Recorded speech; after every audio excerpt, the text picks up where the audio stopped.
Of an essay. यहाँ हम CSS के ऐसे की बात करें। ठीक है। सबसे पहले हमारे पास आ जाता है हमारा इंट्रोडक्शन। ये चीज सबको पता होगी।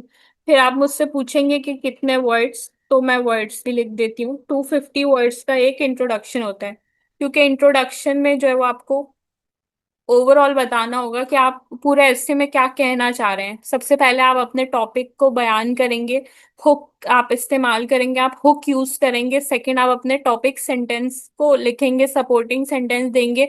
उसके बाद इंट्रोडक्शन के अंदर ही आपकी थीसिस स्टेटमेंट होती है, जिसके अंदर आप ये बताते हैं कि आप फर्दर इस स्टेटमेंट या इस पैराग्राफ को, सॉरी पैराग्राफ कह रही हूँ, इस टॉपिक को जो है वो किस तरह अपने ऐसे के अंदर बताएंगे और किन किन चीजों से, किन डायमेंशन से आप गुजरेंगे। ठीक है, तो ओवरऑल वो आपकी पिक्चर होती है इंट्रोडक्शन के अंदर। फिर इंट्रोडक्शन को ही आपको तमीज से कंक्लूड करना होता है।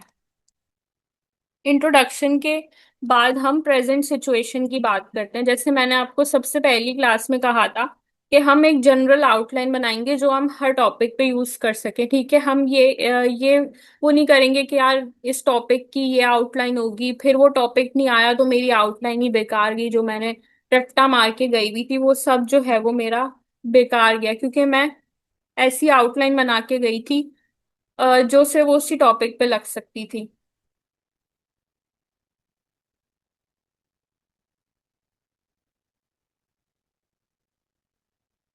ठीक है, प्रेजेंट सिचुएशन के अंदर हमारे पास कुछ पैराग्राफ्स होंगे।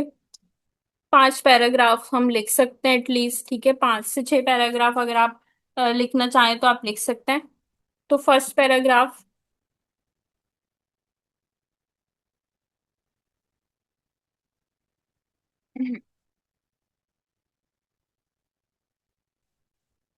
80 से 100 वर्ड्स का आपके पास होगा।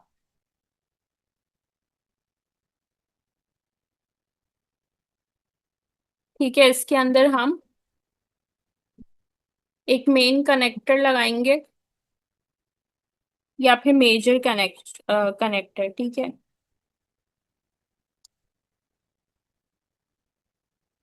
सेकंड, हम माइनर कनेक्टर लगाएंगे।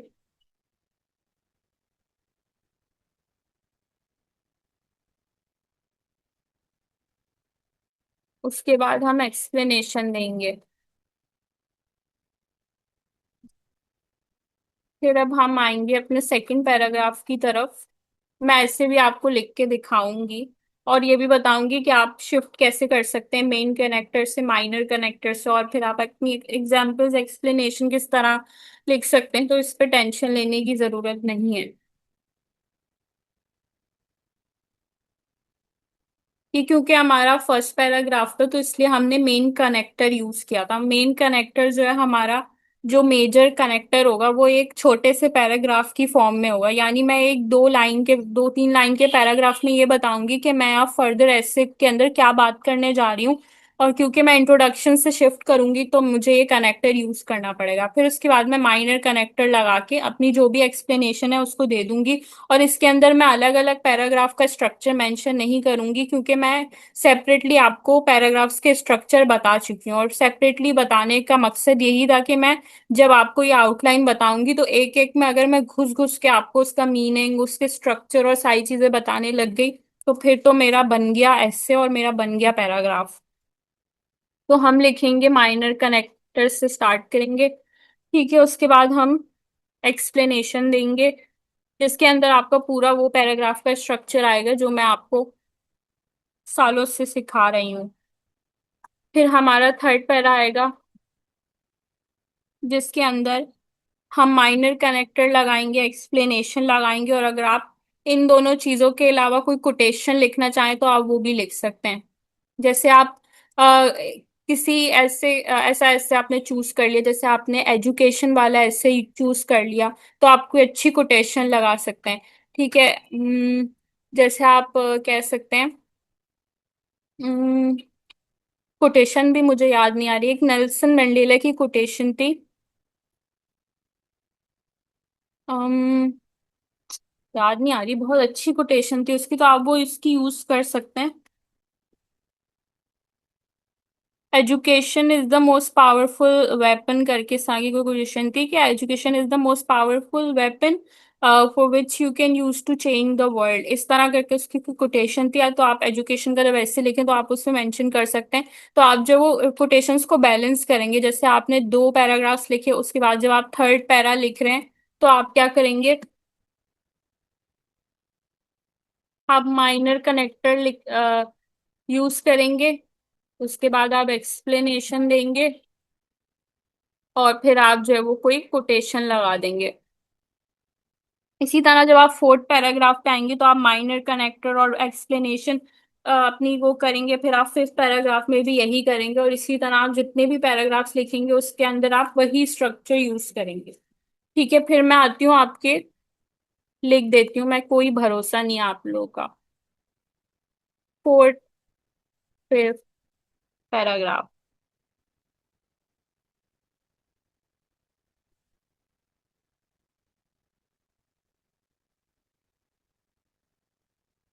अभी तो कोई नहीं रहता एडमिट करने वाला।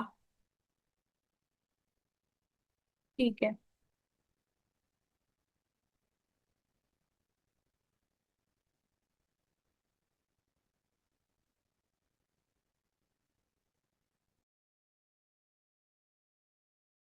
ठीक है, तो हम कहाँ थे?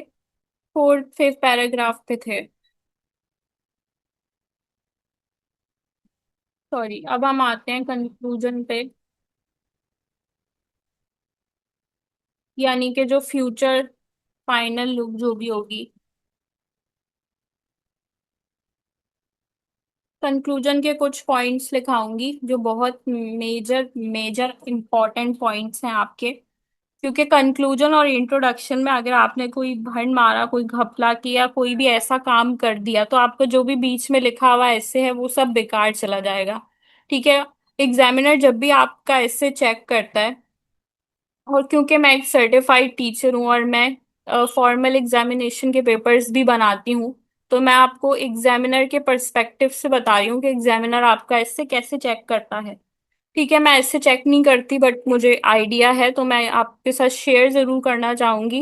जब आप ऐसे के अंदर, जब आप थीसिस स्टेटमेंट लिखते हो यहाँ पे, जब आप इंट्रोडक्शन अपने सॉरी आउटलाइन बनाने के बाद आप जब थीसिस स्टेटमेंट मेंशन करते हो, तो एग्जामिनर सबसे पहले आपकी थीसिस स्टेटमेंट ही देखता है कि आपने थीसिस स्टेटमेंट क्या लिखी है।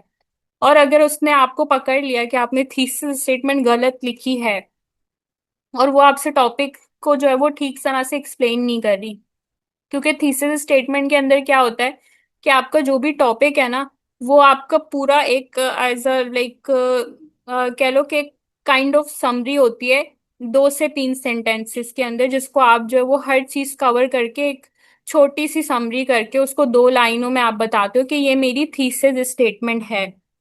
अगर उसने आपको पकड़ लिया कि आपकी थीसिस स्टेटमेंट सही नहीं है, तो आपका ऐसे जितना भी अच्छा लिखा हुआ होगा, उसने कहा कि आपकी थीसिस ही गलत है, तो मैं ऐसे नहीं पढ़ूंगा, वो आपका ऐसे पढ़ता ही नहीं है। इसलिए मेरा ये सजेशन होगा आप सबके साथ, एक जेन्युइन सजेशन है कि आप लोग थीसिस स्टेटमेंट ना लिखो।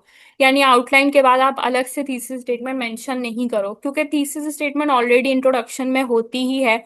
तो मेरा नहीं ख्याल कि आपको अलग से मेंशन करने की जरूरत है। थीसिस स्टेटमेंट के जो है वो 2 मार्क्स होते हैं अलग से, लेकिन उन 2 मार्क्स के चक्कर में आप अपने आप को रिस्क में नहीं डाल सकते कि आप जो है वो या तो आर हो जाओ या पार हो जाओ। आप कोशिश करो कि आप ना लिखो, क्योंकि एग्जामिनर आपका एटलीस्ट ऐसे पढ़े। और अगर आपको इतना वो है कि नहीं मैं तो सही ही लिखूंगा, और आप जो रट के गए थे थीसिस वही वाला टॉपिक आ गया, तो फिर तो आपको डेफिनेटली लिखनी चाहिए। ठीक है, उसके अलावा आप इंट्रोडक्शन में जो है वो कुछ चीजें होती हैं जो आपको मेंशन करनी होती है। मैं उस इंट्रोडक्शन का भी स्ट्रक्चर बताऊंगी कि आप किस तरह से लिख सकते हो। अगर आपने इंट्रोडक्शन में कोई ऐसा भंड मारा है जो आपने आपकी थीसिस इंट्रोडक्शन में बिगड़ी हुई है, या इंट्रोडक्शन के अंदर आपने कोई ग्रामेटिकल मिस्टेक्स की, या हुक आपका कुछ ऐसा बन गया है जो मैच नहीं हो रहा आपके टॉपिक से, या कोई ऐसी बात आपने इंट्रोडक्शन में बोल दिया, ठीक से इंट्रोडक्शन को कंक्लूड नहीं किया, तो फिर आप ऐसे में जो है वो आपका पास होना मुश्किल है। लेकिन अगर आपने इंट्रोडक्शन बहुत अच्छा लिखा है, आपने आउटलाइन बहुत अच्छी बनाई है, और आपने कंक्लूजन बहुत अच्छा लिखा है, तो फिर आपके 40 मार्क्स आ जाएंगे ऐसे के अंदर। ठीक है, बीच में आपने भले क्या कहानी गढ़ी है, क्या आपने मसले किए हैं, वो इतना मैटर नहीं करेगा अगर ये तीन चीजें आपकी बिल्कुल ठीक हुई और बहुत अच्छी हुई, ठीक है। मैं ये नहीं कह रही कि आप जो है वो बीच में बिल्कुल ही बेकार चीजें लिखो, लेकिन अगर आप ये तीन चीजें ठीक कर लेते हो तो वो इस चीज से अंदाजा लगा लेगा कि बीच में भी आपने ठीक ही लिखा होगा, और हो सकता है कि वो बीच का पढ़े ही ना। लेकिन ये तीन मेन मेन चीजें होती हैं जो वो लाजमी पढ़ता है, इन तीनों चीजों को वो कभी भी स्किप नहीं करता, बीच के पैराग्राफ्स वो स्किप कर देता है, लेकिन वो ये तीन चीजें देखकर ही अंदाजा लगाता है कि बेसिकली आपने उसके अंदर क्या लिखा होगा। तो कंक्लूजन के अंदर जो मेन चीजें जिनको आपको ध्यान रखना है,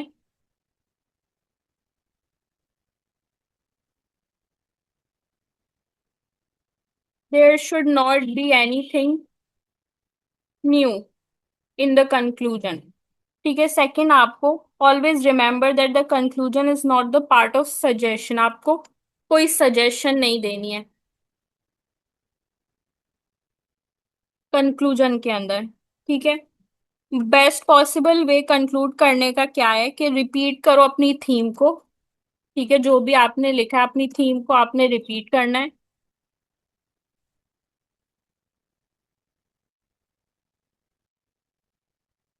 और शो करना है कि अपने जो पॉइंट्स है, show that you have prove your points. मैं इस पे इसलिए लिखी हूँ कि मेरे पास टाइम नहीं है, रनिंग आउट हो रहा है। Always try to have the closing lines. ठीक है, आपको क्लोजिंग लाइंस बनान करनी है, यानी आपको कंक्लूजन को भी ऐसे ही लावारिस नहीं छोड़ देना, उसको भी आपको कंक्लूड करना है। ठीक है। और आपको क्लोजिंग लाइंस जो है वो प्रैक्टिकलिटी या फिर रियल एग्जाम्पल्स या रियल लाइफ सिचुएशन से एंड करना है। ठीक है, ये कंक्लूजन का बेसिक है। अब क्योंकि मेरी जूम क्लास एंड हो रही है, तो बाकी हम देखेंगे कल कि किस तरह क्या चीज़ लिखनी है। बाकी जो भी क्वेश्चन है वो आप वहाँ क्लास सॉरी ग्रुप में ड्रॉप कर सकते हैं। Take care all of you, अल्लाह हाफिज।